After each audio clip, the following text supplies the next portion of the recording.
जो लोग गए होंगे कनक भवन, वो ठाकुर जी का दर्शन किए होंगे। रानी रूप कुंवर जी के लिए ठाकुर जी वहां से चल करके टीकमगढ़ ओरछा आए हैं। रानी रूप कुंवर जी के जो ओरछा की रानी टीकमगढ़ के राजा थे मधुकर शाह जी, वो भगवान कृष्ण के भक्त थे और रानी भगवान श्री राम की भक्ता थी।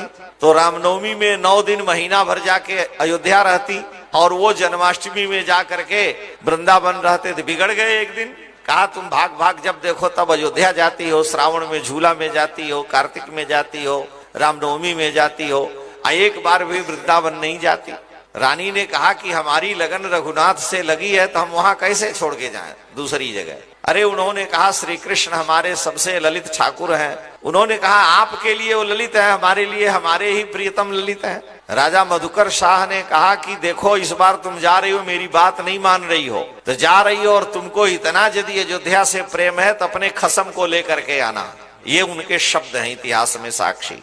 तो रानी रूप कुंवर जी अयोध्या जब इस बार गई तो प्रतिज्ञा कर लिया, एक क्षत्राणी है और भगवान की परम भक्ता है, कि मैं, राजा ने वचन कह दिया है कि अपने खसम को लेकर आना। 9 दिन नवरात्र में व्रत करती थी। अब एक ललक है कि आप हमारे साथ चलेंगे। 9 दिन व्रत का एक ही संकल्प है। लेकिन जब 9 दिन व्रत हो गया, ठाकुर जी की कोई झांकी, कोई अनुग्रह, कुछ नहीं हुआ, तो रानी साहिबा वहां से सीधे सरजू जी के तट पर गई। दास दासियां साथ में है, सामान्य स्त्री तो है नहीं। और सरजू जी के किनारे जा करके भगवती रूप कुंवरी जी ने रामनवमी के ही दिन, जहां इतनी भीड़ थी, उनके लिए अलग से मार्ग बनता था, और जाकर के सरजू जी में छलांग लगा दी कि अब ये शरीर धारण नहीं करेंगे, क्योंकि ठाकुर जी जब मिले नहीं और मेरे पति कहे हैं तो मैं कैसे मुंह लेकर जाऊंगी। इसलिए अयोध्या में ही उनके वियोग में शरीर छोड़ देना। और ज्यों ही सरजू जी में छलांग लगाई कि उनकी गोद में श्री सीताराम जी आ गए, उनकी गोद में ठाकुर जी साक्षात आ गए रानी रूप कुंवर जी के। और जितना अथाह जल था वहां कमर भर पानी रह गया, कमर भर पानी रह गया। और ठाकुर जी ने कहा कि हम तुम्हारे प्रेम के भूखे थे और हम ये देखना चाहते कि हमारा वियोग तुम्हें कैसा लगता है। प्रेम वियोग में ही पुष्ट होता है, संयोग में प्रेम का पता नहीं चलता है। पति पत्नी में कितना प्रेम है, दोनों साथ रहते हैं तो पता नहीं चलेगा। जब दूर हो और उसके बाद भी पत्नी तड़प तड़प के अपने प्रियतम की याद करे, तब तो ठीक है कि भाई प्रेम ठीक है। अब पति चले गए तो फुर्सत मिली टीवी खोलने की, ये बात अलग है। प्रेम वही है कि दूरी में प्रेम का पता चलता है। जितने वे दूर रहे हमसे, ये प्रेम है। जितने वे दूर रहे हमसे, श्री राम जी का जानकी जी के प्रति कितना प्रेम है, पेड़ों से लिपट कर पूछते हैं। जानकी जी श्री राम के प्रति कितना प्रेम करती हैं, भरत जी का श्री राम से कितना प्रेम है, जब वियोग हुआ है तब पता चला है, क्योंकि दूरी में ही प्रेम का पता चलता है। तो जितने वे दूर रहे हमसे, उतनी हम उनकी चाह करें। जितने वे दूर रहे हमसे, उतनी हम उनकी चाह करें। सुख अद्भुत प्रेम की पीर में है, हम आह करें वो वाह करें। प्रेमी आहे भरता है, प्रीतम उसके आह का वाह में उत्तर देता है। इसलिए उल्फत में करामात हुआ करती है, उल्फत में करामात हुआ करती है, और दूरी में मुलाकात हुआ करती है। दोनों के हृदय एक रहते हैं। उल्फत में करामात हुआ करती है, दूरी में मुलाकात हुआ करती है। समझे नहीं आप इशारा मेरा, बेलफ्ज के भी बात हुआ करती है।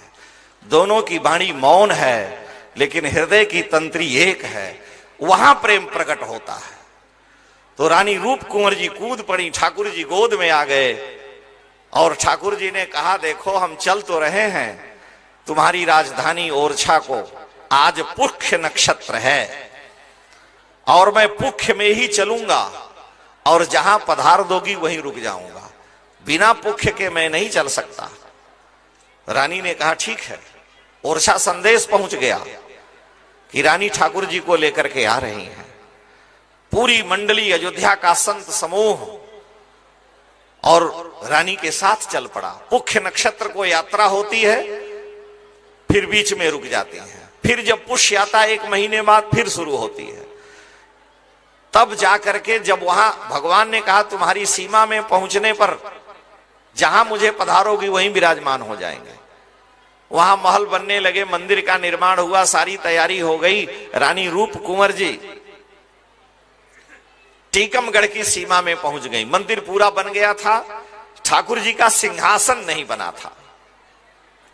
तो रानी रूप कुंवर जी ज्यों ही अपने राज्य की सीमा में प्रवेश की, टीकमगढ़ राज ओरछा की सीमा में जब प्रवेश की, पुष्य नक्षत्र उनके महल तक गई हैं और सिंहासन नहीं बना था, पुष्य नक्षत्र में ही प्रवेश हुआ। लेकिन रानी ने विचार किया कि ठाकुर को भूख लग गई है, इनके प्रसाद पवाना, अभी सिंहासन तो आज बन जाएगा, इसलिए कोई चिंता की बात नहीं। और अपने रसोई घर में ही उन्होंने अपने प्रियतम को, ठाकुर प्रेष्ठ को पधार दिया, जिनको हम लोग, आप लोग राजा राम सरकार कहते हैं। और सारी तैयारी हुई, प्रसाद बनने लगा और उधर मंदिर भी बन के तैयार हो गया, सिंहासन भी बन के तैयार हो गया। अब रानी ठाकुर जी से कहीं अब चला जाए, भगवान ने कहा अब नहीं जाएंगे। क्यों? कि हमने पहले ही शर्त की थी कि जहां पहले बैठा दोगी तुम्हारे राज्य में, मैं वहां से हिलू डुलूंगा नहीं। तो मंदिर में फिर आजकल तो भगवान विष्णु विराजते हैं, उनके रसोई घर में ही ठाकुर जी विराजते हैं। जहां राष्ट्रपति को भी सलामी नहीं दी जाती, केवल वहां पर राजा राम ही हैं, उन्हीं को सलामी दी जाती है। और नित्य कनक भवन में जब पट बंद होने को होता है, शयन आरती होती है, तो प्रत्येक दर्शन करने वाले प्रेमी एक ही गीत गाते हैं। रानी का जो सबसे प्रिय भजन है, जो रूप कुंवर जी ने कहा है कि अवध सैया जनी छाड़ो मेरी बैया, ये उनका पद है, आज भी लोग गाते हैं। अवध सैया जनी छाड़ो मोरी बैया, अवध सैया जनी छाड़ो मोरे बैया, अवध सैया जनी छाड़ो मोरी बैया, अवध सैया जनी छाड़ो मोरे बैया।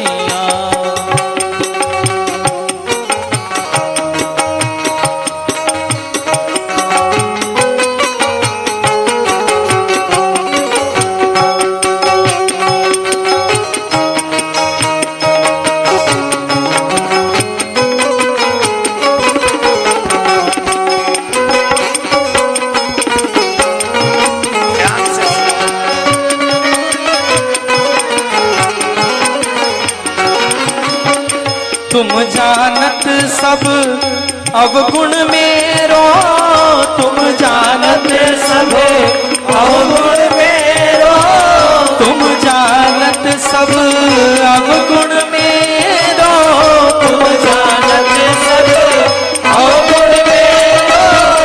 तुमसे नाथ छिपो नैया, मेरी छोड़ो न भैया, अवध सैया मेरी छोड़ो न भैया, अवध सैया मेरी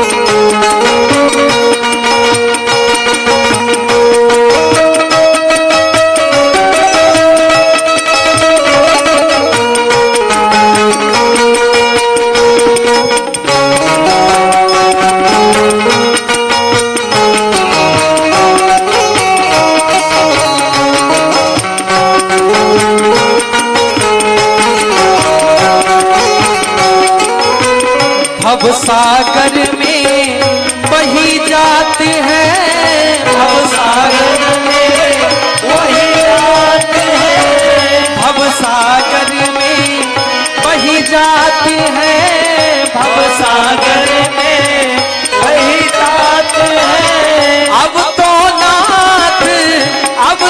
नाथ कहो भैया, मेरी छोड़ो ना भैया, अवध सैया मेरी छोड़ो न भैया, अवध सैया मेरी छोड़ो न भैया।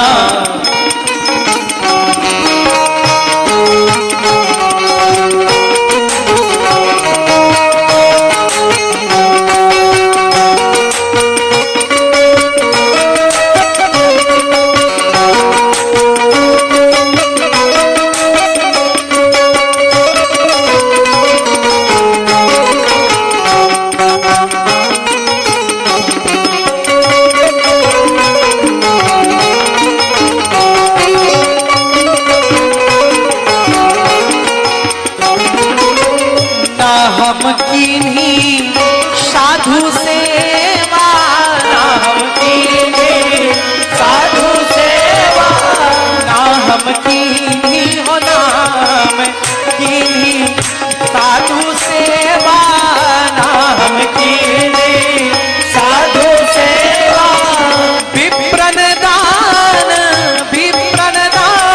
दियो मैया, मोरी छोड़ो ना भैया अवध सैया, मोरी छोड़ो ना भैया अवध सैया, मोरी छोड़ो ना भैया।